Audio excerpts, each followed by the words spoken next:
Ladies and gentlemen, welcome back to Rebel Radio. In today's Schlopic, we'll be talking about the latest installment to one of the most legendary looter shooters, Borderlands 4, and a long overdue mechanic that Gearbox really needs to add to the game.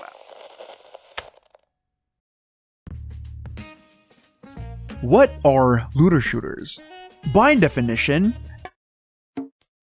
in the context of video games, looter shooter is a subgenre of ARPGs or action role-playing games that combine shooter gameplay with a focus on acquiring and upgrading loot. The main goal in these games is to obtain better weapons, armor, equipment, and other resources through random drops as players progress and fight enemies. In gamer terms, Diablo with guns and plays like Call of Duty. Nowadays, there are an ample amount of video games that offer their own unique flavor to the looter shooter genre. There's samurai looter shooters, furry looter shooters, freaking superhero looter shooters, and even looter shooters in space. Man, we have a lot of those. And even... But although we now have a lot of games in this genre, the term looter shooter is almost synonymous to a very specific video game franchise and is the highlight of today's video.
Honestly, I was supposed to talk over this Borderlands 2 intro clip, but I just couldn't. So to hell with it, might as well have you watch it with me.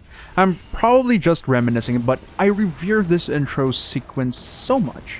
I basically sat and watched this intro numerous times while editing, and I just couldn't add my voice clip on top of it. Over 13 years later, and I still get goosebumps all over my body just watching this. See, Borderlands 2 was my first ever Borderlands game, and I was playing it during a time that I didn't even have my own personal computer. I randomly discovered this game installed in an internet cafe, and I have been a fan ever since. Although, I couldn't afford to buy my own PC, or an Xbox 360, or a PS3 for that matter. But what I could afford was a flash drive. So I copied the game to my flash drive, essentially pirating it.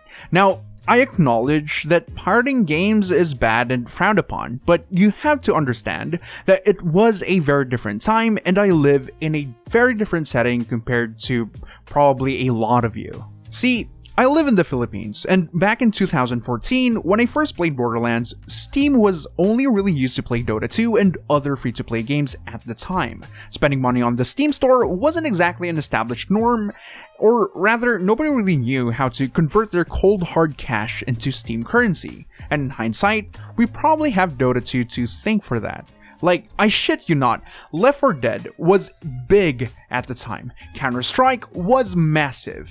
In every computer shop, or rather internet cafe, you'd see icons for Half-Life, Deathmatch, Portal, and even Ricochet, but none of them worked through Steam. Instead, people here learned how to use local IP addresses and the Valve Command Console if we wanted to play with friends. So for premium paid games at the time, Steam wasn't the go-to store for that. Instead, we got our games from other sources. You know, I'm going into a rather lengthy tangent here. Let's go back to Borderlands and I'll leave this topic for another video. Anyways, going back to the topic, so I bought a flash drive and turned it into my own personal Borderlands 2 game disc. I basically went around high school with this exact flash drive, or as the OGs call it, USB, dangling around my neck, containing Borderlands 2's game files and my character saves so I don't have to keep replaying the game from the beginning. Wait a minute, you're not dead! And I had that thing for years.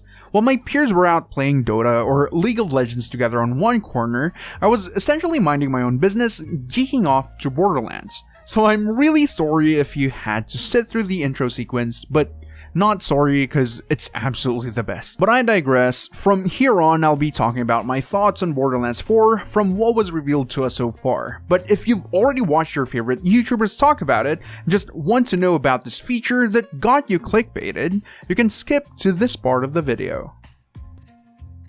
So, Borderlands 4 had just recently been revealed to us through a gameplay trailer and a surprise deep dive, going over a couple of the game's new Vault Hunters and some new features and mechanics while showcasing the game's new graphics, gameplay, and a snippet of the game's plot. Well, sort of. So first, let's talk about the new Vault Hunters. There's Amon the Forge Knight, a warrior and the only survivor of a Vault monster attack on a worshipping cult. Then there's Harlow the Gravitar, a former Maliwan combat scientist who'll be bringing new tech and gadgetry to the battlefield. There's also Rafa, the Exo Soldier, an ex-TDR soldier who can destruct weapons with his exoskeleton. And lastly, we have the Siren Vex, who channels her powers to cast phase energy and summon companions. I got all this info from mentalmars.com, and according to their page or article, there will also be 2 additional DLC Vault Hunters that will probably be announced after the game launches this September. So obviously, the Vault Hunters is a very important aspect of the Borderlands franchise, to the point that fanbase's reception towards the playable cast may as well make or break the game's sales projection. But Gearbox has a problem. Borderlands 2 set the bar for Vault Hunters a bit too high. If you ask a longtime fan of the series about Borderlands Vault Hunters, there is a high chance that they're picturing the Borderlands 2 lineup. Contrary to Borderlands 1, where the playable Vault Hunters felt like these bland, emotionless characters, Borderlands 2 basically gave life and character to every aspect of the franchise. While Borderlands may have started with Borderlands 1, I think we can all agree that Borderlands 2 molded the franchise into the image we have of it today. There was a case back around 2018 to 2019 when everyone almost gave up on Borderlands 3 because the community absolutely freaking hated its new Vault Hunters. We complained about Moze and how her mech looked so out of place and goofy. We complained about Zane because the guy looked like an actual NPC. And there was a lot of complaints about Amara because she had more muscles than a fucking skag. I kind of vibe with the idea of a tank brawler Siren though. And yeah, literally no one complained about Flak though. The guy probably single-handedly saved Borderlands 3's launch. But after we finally got our hands on the game and actually managed to give these characters a chance, they kind of became this acquired taste. Take Zane, for example, literally the most hated Vault Hunter when they first revealed Borderlands 3 and during the early days of its release. A lot of people ceaselessly complained about how Zane is the most boring character in the entire Borderlands franchise and how his kit are lazy or a budget ripoff of Zero's. And now, he's arguably the most loved by the community, and we're seeing this exact same pattern emerge in Borderlands 4, where a lot of people in the community really hates the look of these new Vault Hunters, with the most egregious comments being along the lines of, the new Vault Hunters look like they just got fired from their DEI jobs. And while I find this funny, I also find this extremely worrying because the Borderlands series has been known to sell their stories with a hint of social commentary. Released in 2008, the first Borderlands game is an allegory for corporate exploitation. Actually, all three of them are, where massive companies move into a piece of land rich in resources while destabilizing the locals to monopolize the product, resulting in some of the local residents turning into actual crazed psychopaths, mirroring real-life scenarios like the blood diamonds in Africa. Borderlands 2 is much of the same thing, except it leans more towards the concept of these massive conglomerates hiding their dirty laundry behind propaganda and brand image. And Borderlands 3 released in the heights of the influencer craze, pushing a somewhat forced social commentary on the issue, by depicting the main villains as these massive intergalactic cloud-chasing live streamers and their followers mindless drones that will literally do anything for their beloved content creator. Pray with me, Jack, come on! Oh my god, literal! Look, I'm not saying that Borderlands' stories are one-to-one representation of the current real-life social issues that we have right now, but it's pretty much a fact that these games tend to use these elements of real life as templates for their storytelling. And while the DEI thing might sound like a joke, the issue about DEI initiatives versus the anti-DEI sentiment is a very real thing that is happening right now, and is one of the issues that is very ingrained in today's culture, that there is a non-zero chance that Gearbox may actually pick up on that and use it as the main theme for our Vault Hunters here. Come fight me, physically, bitch. It's not exactly a bad thing if they're going for that, but do know that half of the people will most likely look at this, if this is really the case, as Gearbox pandering towards the DEI sentiment, which will effectively divide its player base straight in half. And personally, I'd probably lose my shit if it so happens that the new Vault Hunters' background is a sob story about being laid off by evil companies because they are simply different. Except if it's Harlow's backstory though, which in this case I'm completely fine with, because in actuality, and thankfully, the backstories for our new Vault Hunters actually sound pretty dope. First, we have Vex, the Siren. Vex had a rough upbringing that was made more complicated by receiving her siren powers. Her cynical and sarcastic demeanor comes from having to fend off for herself and scrape for everything she's got. But underneath her salty exterior, Vex is an empath who knows better than anyone how much life can suck. Ever the pessimist, Vex still believes in helping others, and if helping others means dealing damage to oppressive jerks, Vex will always be the first in line. Next, we have Rafa, the Exo Soldier. Rafa was born and raised in microgravity, which severely altered his bone density and musculature, making it impossible for him to survive elsewhere. Desperate to explore, he signed up to TDR's military force. In exchange for a tour of duty, his body was altered for a new kind of exosuit. But when it became clear TDR never intended to end his service, Rafa went AWOL. Now he's on the run and plans to enjoy whatever time he has left before his TDR dead frame ends him for good. Next is a pretty interesting one, and the one I'm most inclined to play first. Harlow, the Gravitar. Harlow is a former Maliwan combat scientist, driven by the need to understand how things work. While this initially made her an outcast among her truant relatives, Harlow has used her intellect to bring new tech and gadgetry to the battlefield as a Vault Hunter.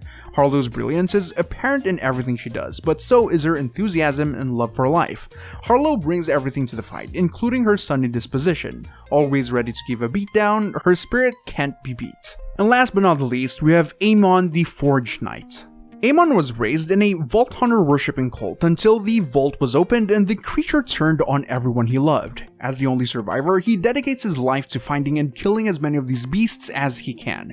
Amon, a warrior poet, is introspective and unflinching to his duty, but despite his hardened appearance, he has a warm attitude, often regaling comrades in arms with stories and advice earned throughout his travels. Honestly, Gearbox is kind of cooking with these characters. It's kind of hard not to resonate with any single one of them. Like, Harlow's a trunt, by the way. One of these guys. How cool is that? And before someone starts parading the comments that Borderlands 2 characters are cool and these guys look like another woke agenda, dude, Zero speaks in haikus.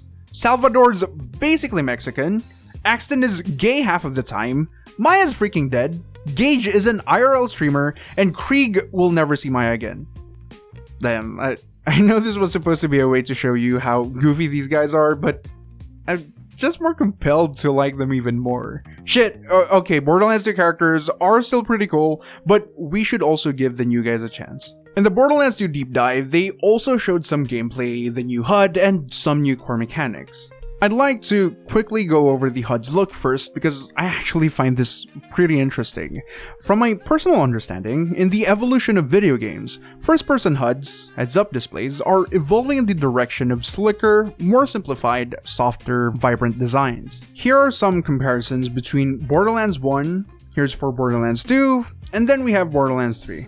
So color me surprised when I saw this. The design philosophy has definitely regressed with this one, but it's not necessarily a bad thing. No, I actually kind of like this breath of fresh air, but it's hard to ignore that the new HUD looks exactly like it came from the Xbox 360 era, when shooters had HUDs with more solid colors and had this sharp mechanical look to them. You know what? Actually, the game's graphics itself looks dated. I'm not entirely sure if it's because of the game's art direction or if they're using Unreal Engine 5 and making use of its unnecessary and experimental systems, making its visuals look washed, blurry, and honestly, kind of boring.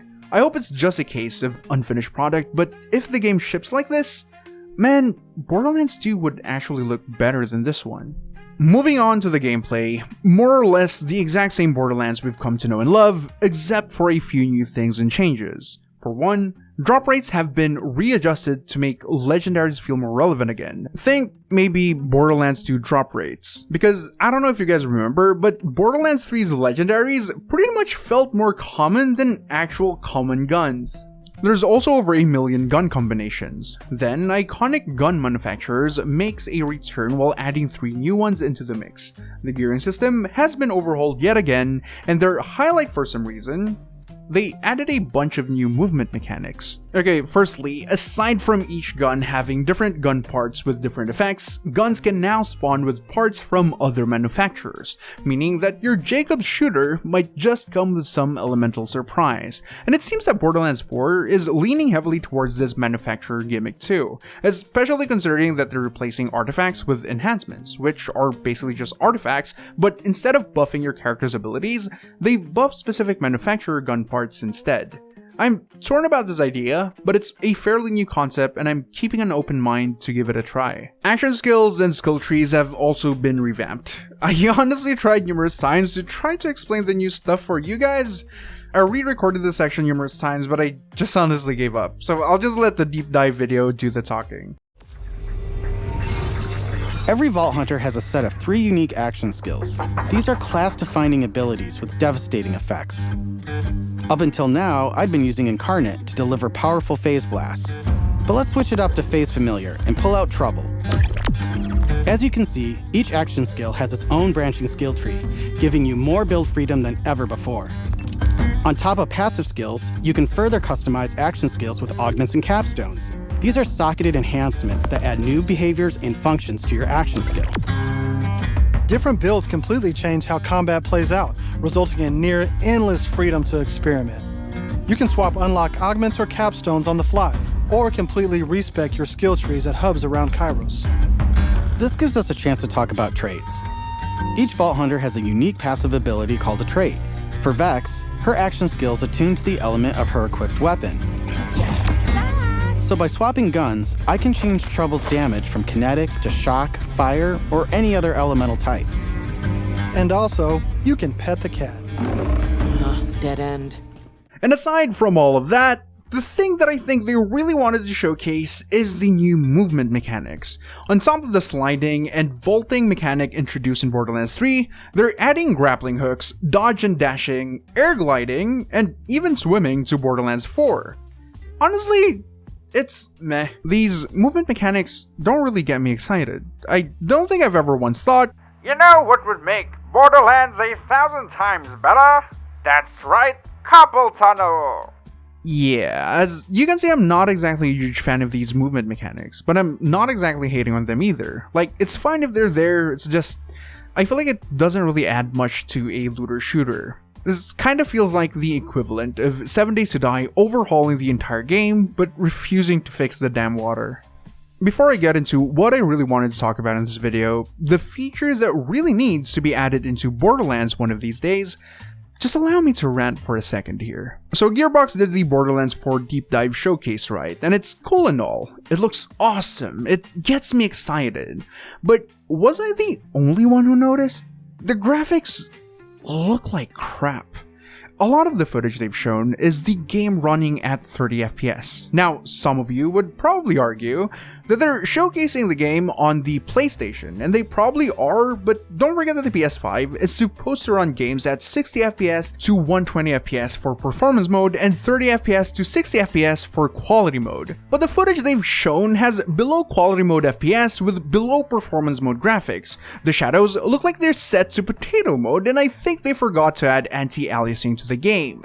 This thing really bugs me because why would you ever want to showcase your game in its worst form? So I am inclined to believe that they had no choice, and the game is severely unoptimized and will be unoptimized even after launch. I'm actually afraid that this will be another case of Unreal Engine 5 slop, where there's a really good game in there. You just can't enjoy it with all these jittery shadows, screwed up lighting, and blurry upscaling. To be perfectly clear, I am not wishing for this game to be an absolute slogfest on release. I'd rather be wrong in my statements in this video and enjoy an incredibly optimized game than to be proven right and be able to say, I told you so. So I am hoping, for the love of God, that this is just a slight mishap, and I sincerely want to believe that there are still talented people working at Gearbox even after all that Risk of Rain 2 and new Tales from the Borderlands fiasco. Alright, now moving on to a game mechanic, a feature that I so desperately want and need in a Borderlands game. So across the Borderlands games, guns would always spawn with a set of different parts, right? In Borderlands 3, you can even inspect each and every individual gun part. Actually, you can do that since Borderlands 1, but it gets more interesting and more interactive in Borderlands 3. So why the hell do we still not have a gun customization, a gun crafting mechanic in Borderlands? And I'm not talking about skins or gun stickers or freaking gun buddies. I'm talking about, let us take apart a gun and put some of those parts into other guns. Like, we don't even have attachments, bro. You can't even change the scope. Like, if I get a gun that I really like, but I absolutely hate the scope, at least give me the option to take it out and use the iron sights. The only reason that I can think of that Gearbox would have for not implementing such a majestic feature relates to the nature of the game and its philosophy. Borderlands has never really been a build-your-own gun game since the very first game. It's always been the grind this one legendary gun for 100 times until it drops with a specific combination of parts. So letting players mix and match weapon parts is a really bad idea and destroys the essence or the foundation that the games were built upon. But there is a way to make this work. Instead of letting players freely mix and match weapon parts with every weapon in the game, allow us to only have one customizable gun frame. A personal firearm that we can freely build, customize, and showcase to others. So how would this even work? How do we make these? Every gun in Borderlands has different parts. Usually the body, the grip, the magazine, the barrel, the sights, and an accessory. There's probably more, but that's generally the gist of it. So what if we can take these parts from other guns and put them into our personal firearms, or what I'd like to call our masterwork firearm. And in order to take a part from a looted gun, we have to salvage the entire gun and can only take one part at a time to put into our masterwork. And it's not even going to be unbalanced, this is only a single gun after all. Say, if I create a masterwork and mod it with fire damage parts, I'd still need to get a different gun with a different element to deal with enemies that are resistant or immune to fire damage. It is not game breaking, it is simply, would be, an extremely fun mechanic that will add an even more endless amount of replayability on top of Borderlands' already endless grinding fiasco. And hey, Gearbox, aren't you interested in seeing what your players create with their own custom weapons? With this feature, we'll end up talking about our masterwork guns in communities even long after Borderlands 5 gets released in the far future. If you're a prominent figure at Gearbox working on Borderlands 4 and watching this video, please consider this. And if you're a fan of the Borderlands games and you've watched this far into the video and like the idea of a masterwork gun, feel free to share the video, or even just share the idea with your friends or your community. So maybe then Gearbox would consider the idea and implement it to Borderlands 4, or even at least the next Borderlands game that releases after this. I would really appreciate it, because I have been wishing for this mechanic for over a decade now, and while there are games out there that offer the exact same thing, it just wouldn't feel the same if it wasn't Borderlands. But hey, looking at the game footage, there is this curious little thing that I am hoping to be exactly what I'm hoping it to be.